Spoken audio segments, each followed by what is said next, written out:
Everyone has been talking about Pakistan's booming IT exports. You must have seen the headlines, right? $1 billion were made within 3 months.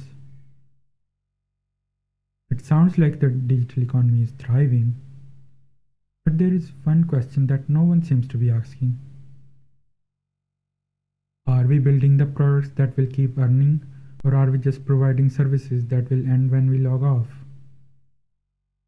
What most Pakistanis don't seem to realize is that behind every global tech success story, from Zoom to Canva to Netflix, there is one quiet, powerful idea: software as a service, also known as SaaS. It's not just software, it is a way of turning code into continuous business, like digital rent instead of one-time sale. And yet, in Pakistan, this model is barely understood, even though it could redefine how our entire tech industry grows.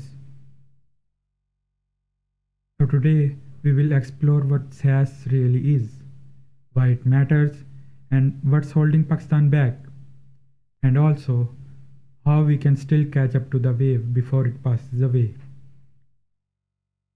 Just imagine, if you wanted to use Photoshop about 20 years ago, you could have bought a CD, installed it, and then kept it forever. But these days, things are different. Now, you pay a monthly subscription. Adobe takes care of updating it, fixing its bugs, and keeping your files in the cloud. That is SaaS, software as a service. Instead of owning a copy, you rent access to a continuously updated software that lives online. This simple change transforms the entire software industry. Globally, the SaaS market was worth over $266 billion in 2024, and it is still growing. The magic of SaaS is in recurring revenue. You don't just make one sale and move on. You keep earning as long as people keep using your product. And here is where Pakistan differs. Most of our digital income doesn't come from products. It comes from services, freelancing, outsourcing, project-based work. We sell our time and skills, but not ownership and intellectual property. The output is impressive for our economy, but it doesn't scale endlessly. SaaS has changed how tech industry works all over the world. Companies like Salesforce, Adobe, Microsoft realized that software could be more than a product. It could be a relationship, an ongoing relationship. When you charge monthly, you can keep improving your services, add new features, and grow alongside your customers. You are not dependent on one-time purchases. You rely on trust and retention.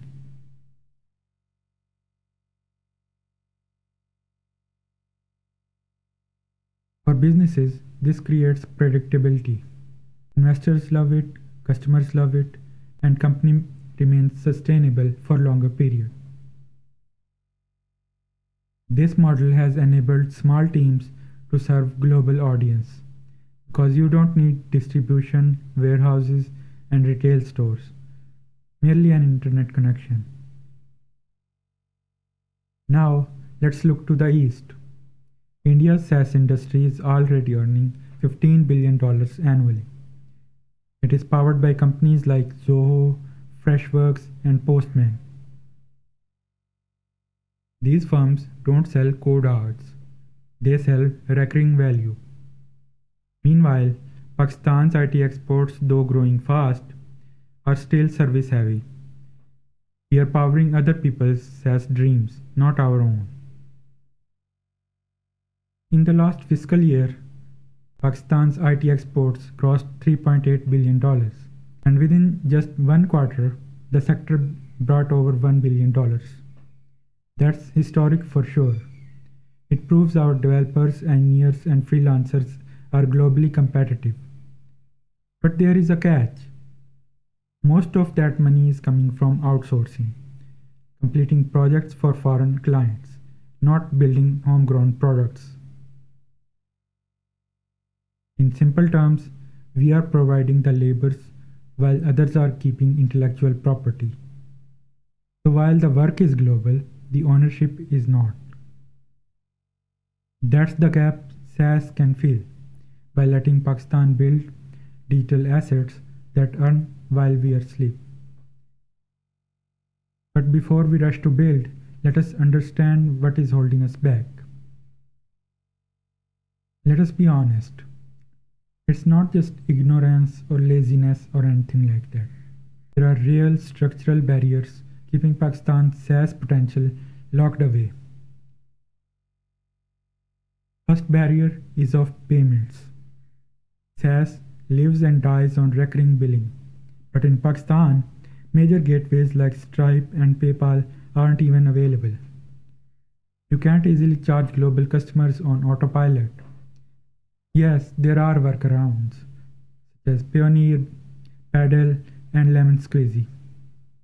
But they are not mainstream yet. And for most young developers, that friction kills momentum early on. The second barrier is cloud costs. Running SaaS isn't free. Each new user means more bandwidth, storage, and compute. Startups around the world are cutting costs just to survive. In Pakistan, where foreign billing and dollar exchange add extra pain, it becomes twice as hard. Third barrier is policy blind spots. Our IT policies are focused on export figures, not product innovation. We celebrate outsourcing contracts, not new platforms. We need incubators and investors who understand the recurring models. The fourth barrier is of skills gap. We are strong in execution. We can code anything. But we often lack experience in project management, marketing, and customer retention, the parts that turn code into cash flow. Our region is actually full of success stories that prove that this can be done. Bangladesh has quietly built digital export platforms and local SaaS ventures. Vietnam and Nigeria overcame similar constraints to grow their startup ecosystem. The UAE is becoming a regional hub for SaaS-related investment. And within Pakistan, we already see hints of this potential. Startups like Bazaar and SadaPay are subscription-like models internally. Cloud-first, recurring value-driven operations. The infrastructure and talent are here. What's missing is focus and belief. We have built a nation of freelancers. Now we need to build founders. So how do we even start? Not everyone has venture funding or Silicon Valley level tools. That's fine. There is actually a shortcut. One that starts within the world of open source. Explore self-hosted projects. They are full of ready-made code bases that can teach you the architect of SaaS platform. You can deploy them locally, understand how billing, user management, and automation work. Then build your own lightweight version. If you have ever hosted Jellyfin or Nextcloud, you have already taken the first steps. It's the same logic basically. Just add payments and polish. Platforms like Lemon-Squeezy and Paddle now let indie developers charge global users legally without needing Stripe or PayPal. You should start small. Build a micro-SaaS for some global niche, something that can solve one problem for 100 people. Learn, iterate, grow. Don't wait for policies to change. Build now and lead the change yourself. If we zoom out, SaaS is more than a business model. It's an economic evolution. The next wave of Pakistan's IT success won't come from outsourcing.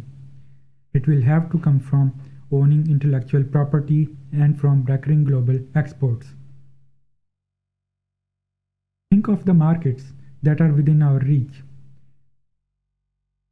The GCC with its modernization drive, Central Asia is pretty close, Africa and Southeast Asia are there. These places aren't some distant frontiers, they are reachable online. And Pakistan, with its young English speaking workforce and low cost base, can serve them better than anyone else. But this window is limited. Global SaaS competition is rising, AI is transforming the landscape, and margins are tightening. The time to act is now. For once, our geography isn't a disadvantage. All that matters is bandwidth and billing. So, what Pakistanis don't understand about SaaS is that it's not just another buzzword. It's the dividing line between temporary income and lasting wealth. We have already proven we can sell our skills. The next step is learning to sell our systems. And when we do, that next billion-dollar headline won't be about export or contracts. It should be about ownership. For the future belongs to those who build once and earn forever. Understand the system, then improve it. If you would like to learn about how Pakistan made $1 billion in single fiscal quarter, then check out this video over here. If you liked this video, then please give a like and subscribe to the channel. If you want more deep dives about Pakistan's IT industry, then subscribe to this channel. Thank you.